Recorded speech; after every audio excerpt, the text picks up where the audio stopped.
ng bayan, maasahan anumang panahon. Magandang oras po sa ating lahat. Narito na ang latest update sa lagay ng ating panahon ngayon at sa magiging lagay ng panahon sa susunod na 24 oras. Sa kasalukuyan ay ang mainit na hangin mula sa karagatang Pasipiko o ang easterlies na lamang ang nakakaapekto sa ating buong bansa. Ibig sabihin nito, maraming lugar ang makakaranas ng mainit o maalinsangang panahon.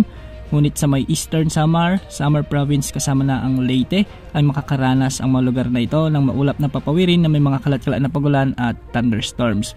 Dahil dito, posible ang banta ng mga biglang pagbaha o pagguho ng lupa lalo na kung may mga katamtaman hanggang sa kung minsan ay malalakas na pag-ulan. Samantala sa Metro Manila, sa nalalabing bahagi ng Luzon, sa nalalabing bahagi ng Visayas at sa buong Mindanao ay easterlies din ang magdudulot ng bagyang maulap hanggang sa maulap na kalangitan na may mga isolated rain showers and thunderstorms. Ito ay dulot ng easterlies pa rin.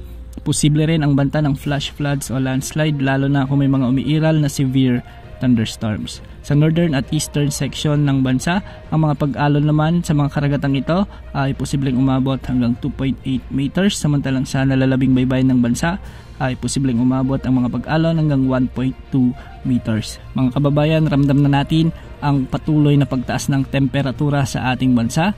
Kaya maraming lugar na ngayon ang nakakaranas ng matataas na heat index. Ibig sabihin nito, patuloy na lumalapit na rin ang ating panahon sa tag-init. Sa mga susunod na araw ay posibleng magkaroon ulit ng pagbugso ng hanging amihan, ngunit hindi na ito kasing-lakas ng mga naunang pagbugso na siyang nakaapekto sa malaking bahagi ng ating bansa. Sa mga susunod ding linggo ay posibleng edeklara na ng Pag-asa ang pagtatapos ng amihan season sa ating bansa. Base naman sa latest tropical cyclone threat potential forecast ng Pag-asa ay mula ngayong araw hanggang sa susunod na linggo ay magiging malinis ang loob at labas ng ating area of responsibility. Ibig sabihin nito, walang nakikitang pamumuo ng sama ng panahon gaya ng LPA o bagyo na posibleng pumasok sa ating PAR sa mga nasabing petsa.